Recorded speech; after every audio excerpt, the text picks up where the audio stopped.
कहानी की शुरुआत में हमें दो लड़कियों को दिखाया जाता है जिनका नाम हंटर और बेकी था। ये दोनों लड़कियां 2000 फीट ऊंचे एक टावर पर फंसी हुई थी। इनके फोन्स में नेटवर्क भी नहीं था, इसलिए वो दोनों किसी को कॉल करके मदद भी नहीं मांग सकती थी। इससे भी बुरी बात ये थी कि ये टावर एक रेगिस्तान के बीचों बीच था, इसलिए आसपास किसी का उन्हें देख पाना भी मुश्किल था। और तो और अगर इन दोनों में से कोई नींद लेने की कोशिश करती तो गिद्ध इनके पास आकर इनके मांस को खाने लगते। अब ये लड़कियां इस टावर पर कैसे फंसी और क्या ये इस टावर से बच पाई या मारी गई, चलिए देखते हैं हमारी आज की इस कहानी में। तो कहानी की शुरुआत में बेकी अपने हस्बैंड डैन और अपनी सबसे अच्छी दोस्त हंटर के साथ माउंटेन क्लाइंबिंग कर रही थी। तभी डैन को एक छोटी सी केव दिखती है जिसमें वो अपनी ग्रिप बनाने के लिए उसमें हाथ डाल देता है। लेकिन अचानक ही उस केव में से एक पंछी बाहर निकलता है, जिसकी वजह से डैन अपना बैलेंस खो देता है और नीचे गिरने लगता है। लेकिन सेफ्टी वायर से बंधा होने की वजह से वो बच जाता है। यहाँ पर डैन माउंटेन को पकड़ने की कोशिश करता है। हंटर और बेकी उसकी मदद करने के लिए उसके पास आ ही रही थी कि तभी डैन की सेफ्टी वायर टूट जाती है और वो नीचे गिरकर मर जाता है। यहाँ से सीन प्रेजेंट में 1 साल बाद दिखाया जाता है, जहाँ बेकी आज भी उस इंसिडेंट में मरे अपने हस्बैंड को याद करके बहुत दुखी थी। वो काफी ज्यादा ड्रिंक करने लगी थी, जिससे वो डिप्रेशन में थी। उसकी इस बात से उसके फादर जेम्स उसको लेकर काफी परेशान थे। वो बेकी को उस इंसिडेंट से मूव ऑन करने को कहते हैं, लेकिन बेकी उनकी कोई बात मानने को तैयार नहीं थी। एक दिन बेकी अपनी लाइफ से परेशान होकर बहुत सारी दवाइयाँ एक साथ खाकर सुसाइड करने की कोशिश करती है कि तभी उसके फोन पर हंटर का कॉल आता है, जिससे वो सुसाइड नहीं करती। अगले दिन हंटर उसके घर जाती है। हंटर बेकी को उस इंसिडेंट से बाहर निकालने के लिए उसको कहती है कि उसने B67 टीवी टावर पर क्लाइंब करने का प्लान बनाया है और जिसमें तू भी मेरे साथ क्लाइंबिंग करने चल रही है। अब क्योंकि हंटर जानती थी कि बेकी को एडवेंचर प्लेसेस पर जाना बहुत पसंद था और काफी लंबे समय से उसने कोई एडवेंचर भी नहीं किया था। बेकी जो इस टाइम काफी परेशान थी, इसलिए वो हंटर को क्लाइंबिंग करने से मना कर देती है। लेकिन नेक्स्ट मॉर्निंग जब वो किचन में रखी अपनी मेडिसिन लेने जाती है तो वो थोड़ा सोचते हुए डिसाइड करती है कि वो उसके साथ क्लाइंबिंग करने जाएगी। इसके बाद हंटर और बेकी दोनों उस टावर की ओर निकल जाते हैं।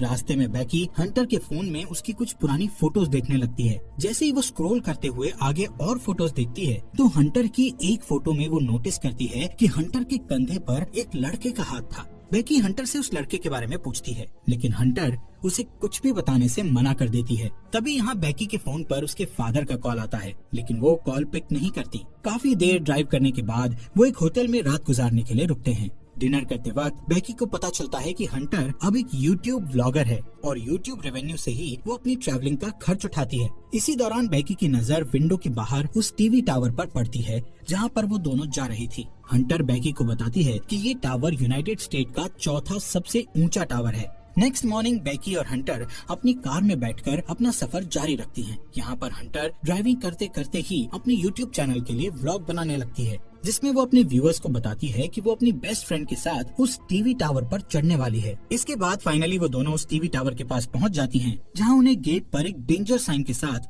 ताला लगा हुआ मिलता है। यहाँ से वो दोनों गाड़ी को छोड़कर पैदल ही आगे जाने लगती हैं। रास्ते में उन्हें कुछ गिद्ध एक मरे हुए जानवर को खाते हुए दिखाई देते हैं। हंटर इस चीज को भी अपने व्लॉग में रिकॉर्ड कर लेती है और उस मरे हुए जानवर की फोटो क्लिक करके अपने इंस्टाग्राम अकाउंट पर पोस्ट कर देती है, जिस पर उसे बहुत जल्द ही काफी लाइक्स मिल गए थे। कुछ देर बाद वो टावर तक पहुंच जाते हैं। यहाँ पर हंटर अपना व्लॉग बनाना बंद कर देती है। वहीं बेकी टावर की ऊंचाई देखकर डरने लगती है और उसे लगता है कि वो ये नहीं कर पाएगी, क्योंकि डैन के साथ हुए इंसिडेंट के बाद उसने कभी इतनी ऊंचाई का सामना नहीं किया था। लेकिन हंटर उसे उसका डर दूर करने के लिए कहती है, जिसके बाद हंटर सेफ्टी रोप को उसकी कमर से बांधकर टावर के ऊपर चढ़ना शुरू कर देती है। ये पूरा टावर काफी पुराना हो चुका था, जिस पर बुरी तरह से जंग लगी हुई थी। इस टावर की सीढ़ियाँ हिल रही थी और नट बोल्ट भी काफी लूज हो चुके थे। यहाँ पर ये दोनों काफी ऊपर तक चढ़ चुकी थी कि तभी बेकी के हाथ से सीढ़ी का एक पुराना हिस्सा टूटकर नीचे गिर जाता है, जिससे बेकी थोड़ा डर जाती है। लेकिन वो हिम्मत करके फिर से उस टावर के ऊपर चढ़ने लगती है। ऐसे ही धीरे धीरे वो आधे टावर तक पहुंच जाती है, यानी 1000 फीट ऊपर, जहाँ से शहर काफी छोटा दिखाई दे रहा था। ये दोनों यहाँ पर कुछ देर आराम करती हैं और पानी पीने के बाद फिर से क्लाइंबिंग करने लगती हैं। थोड़ी देर बाद वो 1800 फीट ऊपर पहुँच चुकी थी और अब उन्हें सिर्फ 200 फीट ही ऊपर चढ़ना था। बेकी इतना ऊपर चढ़कर काफी डरने लगती है, क्योंकि वहाँ हवा बहुत तेज चल रही थी और सीढ़ियाँ भी काफी पुरानी होने की वजह से हिल रही थी। वो हंटर से कहती है कि अब उन्हें वापस नीचे जाना चाहिए, लेकिन हंटर उसे बोलती है कि अब इतनी ऊपर आकर उन्हें हार नहीं माननी चाहिए। जिसके बाद वो वापस से ऊपर चढ़ने लगती हैं। यहाँ से टावर के ऊपर चढ़ने का रास्ता काफी खतरनाक था। रास्ते में लगी कुछ डिस्क को हंटर ने काफी आसानी से पार कर लिया था और अब वो बेकी को भी उन्हें पार करने में मदद कर रही थी। अब जैसे जैसे वो ऊंचाई पर जा रही थी वैसे वैसे हवा का प्रेशर भी बढ़ता चला जा रहा था, जिससे बेकी और ज्यादा डर रही थी। इसी बीच सीढ़ी के पुराने नट बोल्ट एक एक करके अपने आप निकलने लगते हैं, लेकिन इस बात से अनजान वो दोनों ऊपर चढ़ना जारी रखती हैं और फाइनली वो दोनों टावर के टॉप पर पहुंच जाती हैं, जहां एक और नट बोल्ट खुलकर नीचे गिर चुका था। यहाँ पर हंटर दोबारा से अपना व्लॉग बनाना शुरू करती है और वीडियो में अच्छे शॉट्स लेने के लिए वो ड्रोन कैमरा का इस्तेमाल करती है। थोड़ी देर बाद हंटर अपने व्यूअर्स को और अच्छा कंटेंट देने के लिए बेकी को ड्रोन का रिमोट पकड़ाकर खुद उस टावर के सहारे एक हाथ पर लटक जाती है। शॉट्स लेने के बाद वो वापस से ऊपर आती है और सेम यही चीज बेकी को भी करने के लिए कहती है, लेकिन बेकी उसे ऐसा करने से मना कर रही थी, जिस पर हंटर उससे कहती है कि उसका डर भगाने का ये सबसे बड़ा मौका है। जिसके बाद बेकी हंटर का हाथ पकड़कर वही स्टंट करती है और हंटर उसकी सेल्फी लेने लगती है। इसके बाद बेकी वापस से ऊपर आ जाती है। यहाँ पर बेकी अपने हस्बैंड डैन की अस्थियों को लेकर आई थी और डैन को याद करती हुई वो उसकी अस्थियों को यहाँ विसर्जित कर देती है।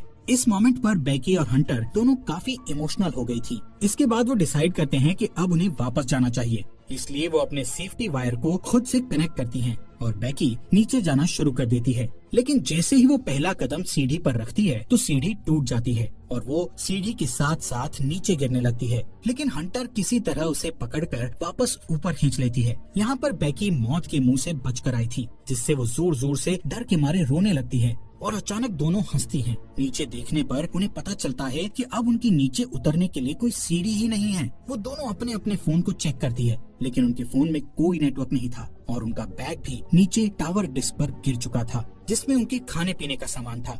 यहाँ ऊपर टावर पर उन्हें एक इमरजेंसी बॉक्स दिखता है, जिसे खोलने पर उन्हें एक दूरबीन और एक फ्लेयर गन मिलती है, लेकिन ये दोनों चीजें उनके किसी काम की नहीं थी। ये सब देखकर बेकी हंटर पर भड़क जाती है। हंटर उसे ये कहते हुए शांत करने की कोशिश करती है कि हो सकता है सीढ़ियों के नीचे गिरने की आवाज सुनकर कोई उनकी मदद करने आए और इसलिए अब हम दोनों को बस थोड़ी देर इंतजार करना होगा जब तक कि कोई आ नहीं जाता। तभी हंटर नोटिस करती है कि पिछली बार सीढ़ियों के गिरने की वजह से बेकी के पैर पर चोट लगी थी और अब उस चोट से ब्लड बाहर आ रहा था। यहाँ पर हंटर बेकी की चोट पर अपनी शर्ट बांध देती है। कुछ समय बाद बेकी हंटर से पूछती है कि उसने व्लॉगिंग क्यों शुरू की, जिस पर हंटर गलती से डैन का नाम ले लेती है, जिससे बेकी के मन में हंटर के प्रति शक बैठ जाता है। कुछ देर बाद हंटर अपना फोन चेक करती है, जहां उसने कुछ देर पहले अपनी सोशल साइट पर एक मरे हुए जानवर की फोटो अपलोड की थी, जिससे उन्हें एक आइडिया आता है कि वो अपने फोन पर एक हेल्प मैसेज टाइप करेंगे और उस फोन को रस्सी से बांधकर नीचे लटका देंगे, ये सोचकर कि शायद नीचे जाने पर फोन में सिग्नल आ जाए और उनकी पोस्ट अपलोड हो जाए।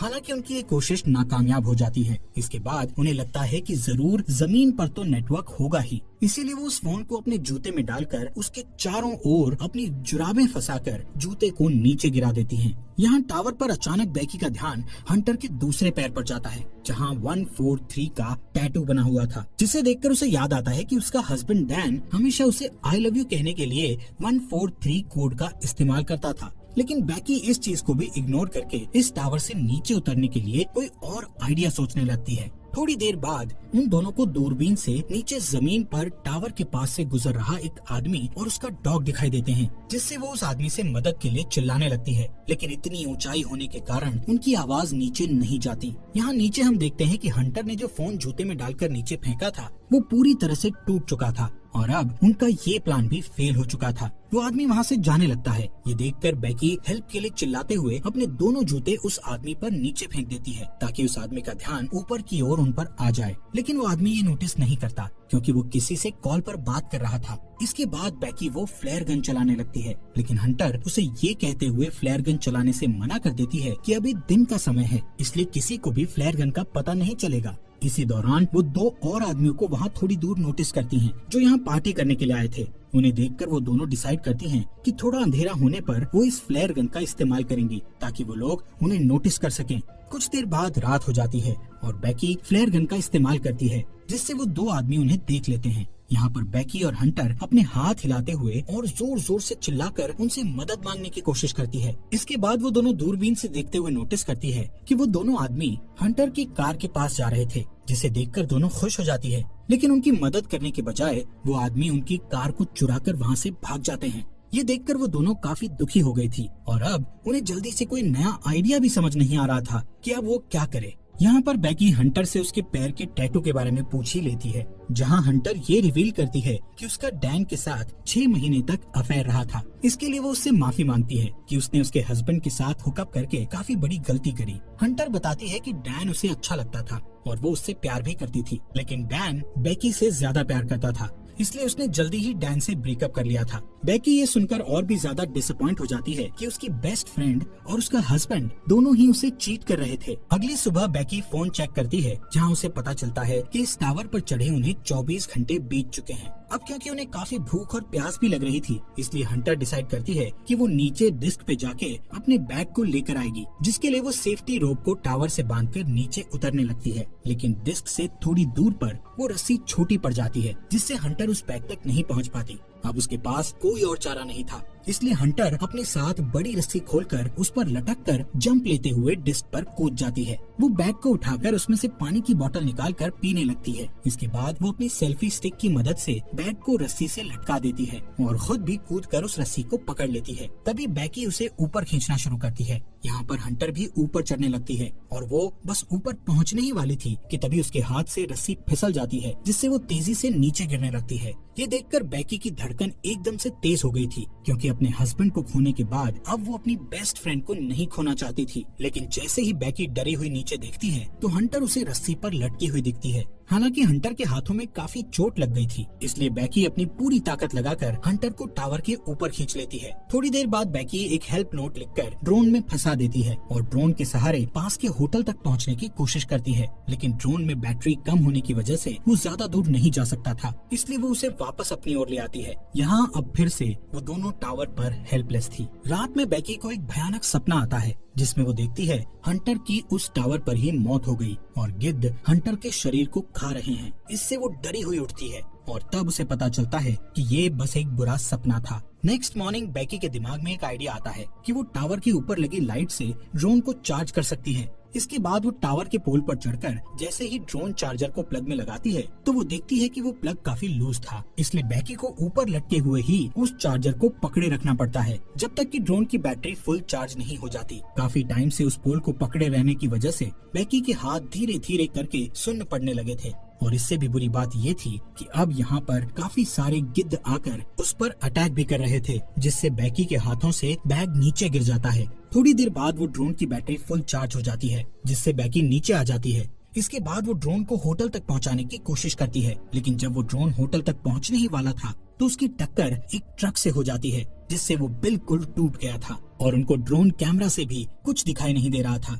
ये देखकर वो दोनों और भी ज्यादा डर गई थी, क्योंकि अब उनके पास बचने का कोई भी ऑप्शन नहीं था। वो थकी हारी उस टावर पर हार मानकर बैठ जाती है। शाम के समय वहाँ तूफान बनने लगे थे, जिससे उनका जिंदा रहना और भी मुश्किल हो गया था। यहाँ पर बेकी को बहुत तेज नींद भी आ रही थी, इसलिए वो वहीं सोने लगती है, लेकिन हंटर उसको सोने से मना करती है, क्योंकि उनके सोते ही गिद्ध फिर से उन पर हमला करने लगते। बेकी हंटर से उसका दूसरा जूता भी मांगती है, ताकि इस बार वो उसमें अपना फोन डालकर नीचे फेंक सके। हंटर उससे कहती है कि मेरा जूता तो नीचे डिस्क पर ही गिरा हुआ है। यहाँ से कहानी में एक बड़ा ट्विस्ट आता है और हमें पता चलता है कि जब हंटर नीचे डिस्क पर कूदी थी तो उसी टाइम डिस्क पर गिरने से उसकी मौत हो गई थी और उसके बाद से बेकी अकेले ही सरवाइव कर रही थी। बेकी को हेलुसिनेशन होने लगे थे, जिसमें वो हंटर की प्रेजेंस को इमेजिन कर रही थी। रात में बेकी तूफान में सरवाइव करने के बाद अपने फादर के लिए एक वीडियो मैसेज रिकॉर्ड करती है, जिसमें वो बताती है कि वो वापस घर आना चाहती है। वहीं दूसरी ओर उसके फादर जेम्स भी उसको लेकर बहुत परेशान थे। अगले दिन जब बेकी इस टावर पर सोई हुई थी, तब एक गिद्ध आकर बेकी की चोट पर से उसका मांस खाने लगता है। लेकिन अब क्योंकि बेकी को काफी भूख लग रही थी, इसलिए वो उस गिद्ध को जोर से पकड़कर टावर के मेटल से उसे जान से मारकर खाने लगती है, जिससे उसमें थोड़ी जान आती है और वो रस्सी के सहारे नीचे डिस्क पर उतरती है, जहाँ हंटर की डेड बॉडी पड़ी थी। इसके बाद वो अपने डैड जेम्स को मैसेज करती है कि वो इस टावर पर फंसी हुई है और अपने फोन को हंटर के जूते में डाल देती है। लेकिन इस बार वो उस जूते को हंटर की डेड बॉडी में घुसाकर उसकी डेड बॉडी को नीचे फेंक देती है। इसके बाद रात में उसके फादर जेम्स को बेकी का मैसेज मिलता है और वो जल्दी से पुलिस को कॉल करके वहाँ टावर तक पहुँचता है। अब जैसे ही वो उस टावर तक पहुँचता है तो देखता है कि पुलिस एक डेड बॉडी को कवर कर रही थी। ये देखकर उसे लगता है कि ये उसकी बेटी बेकी की डेड बॉडी है, जो जिंदा नहीं बच पाई। तभी उसे अपनी बेटी पुलिस की कार के पास दिखाई देती है, जिसके बाद वो दोनों एक दूसरे को गले लगाते हैं। हैं और इसी के साथ ये अमेजिंग मूवी यहीं पर खत्म हो जाती है।